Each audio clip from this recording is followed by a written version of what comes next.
Brainy Buzz. This is Premvada and we are starting the jQuery tutorial today. So first we'll see that what are the prerequisites. For you to learn jQuery, first of all you should at least have a basic knowledge of HTML, CSS and JavaScript.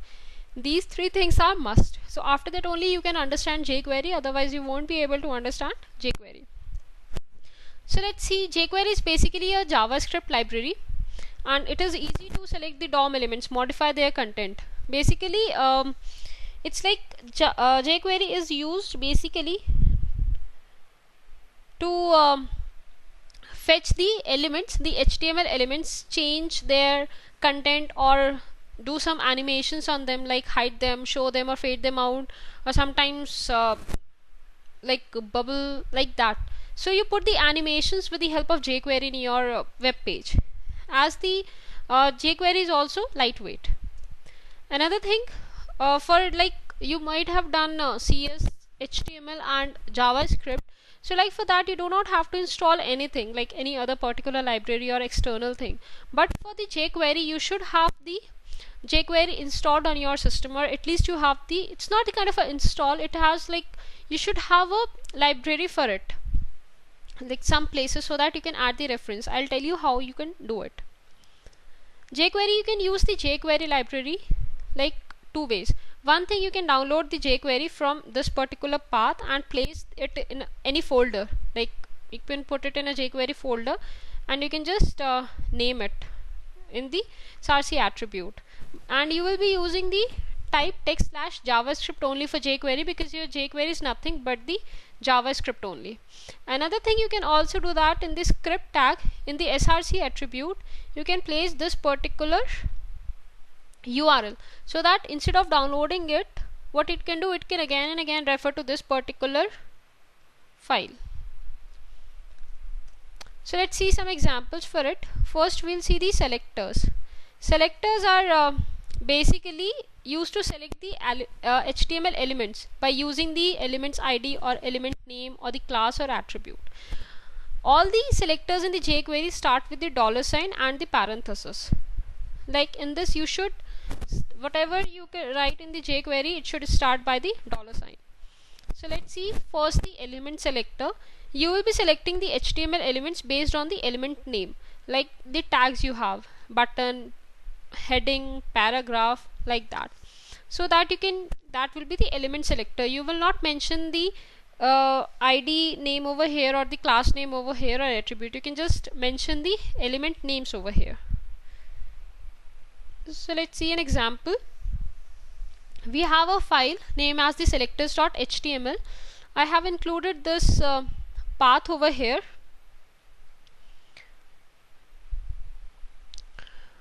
After that with the script, and after that language JavaScript type text/JavaScript, and I have included two paragraphs, one with the ID and one without ID. Another same thing with button, one with the ID and another one without ID.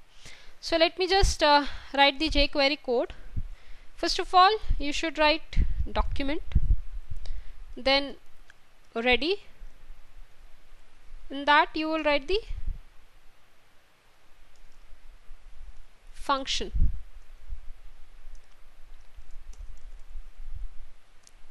So in the function what we'll write is,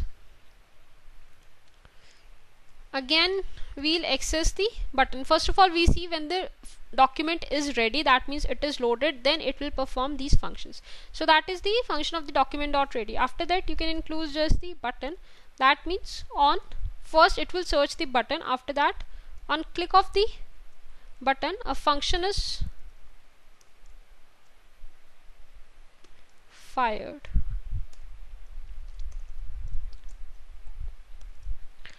So now what it will do, it will just hide all the paragraphs like this.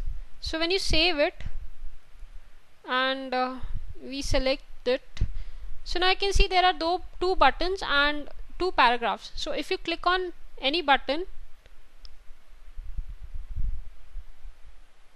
okay, we should write $sign over here also.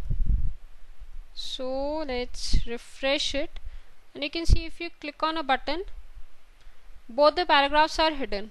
like if you click on save, both the paragraphs are hidden.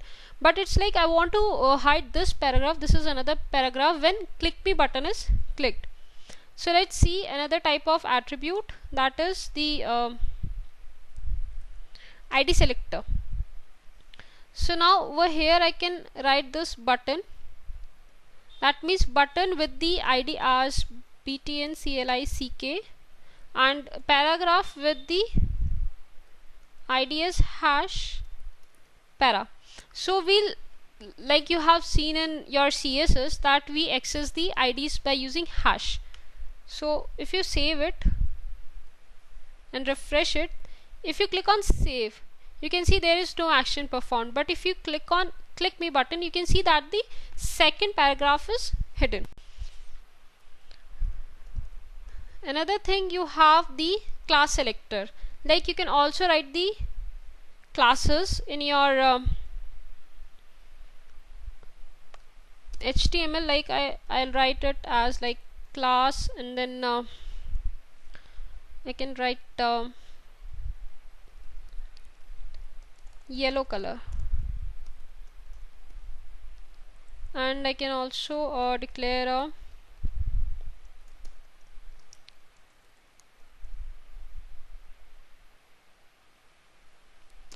class over here.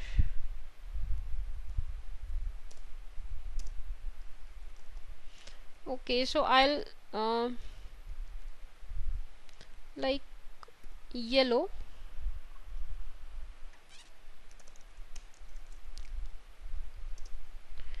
I can write it the background color as the yellow. So if you, and this paragraph with the, if you want to access the class, that means you should access the class with the dot, that means you should place a dot over here. So if you save it and refresh it, so you can see that the first paragraph has the background color as the yellow.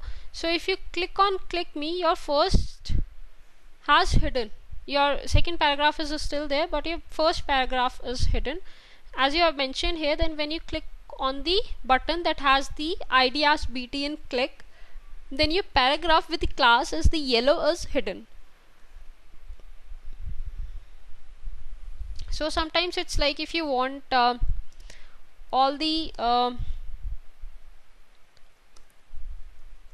elements with the class yellow to be hidden, so what you can write it, you can just remove the p element from here and just dot yellow is there. So if you refresh it, so if you click me, that means both the elements that has the class as the yellow are hidden. That means your button, save button, and your first paragraphs are hidden.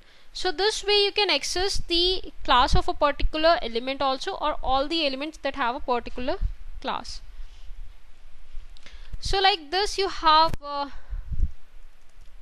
lots of other things, like if you mark this dollar sign, that means all the elements, that particular all the elements are accessed.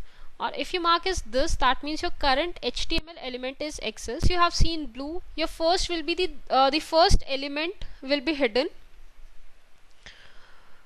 or your first list item of unordered list, first child of unordered list, the elements that have the href attribute, or if the value of target is blank, that can be accessed.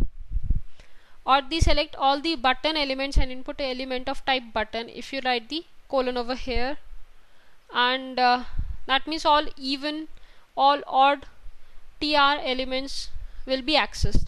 So like this, these are the syntax that you can use, and this is the description, like whenever you want to use any of these things in your particular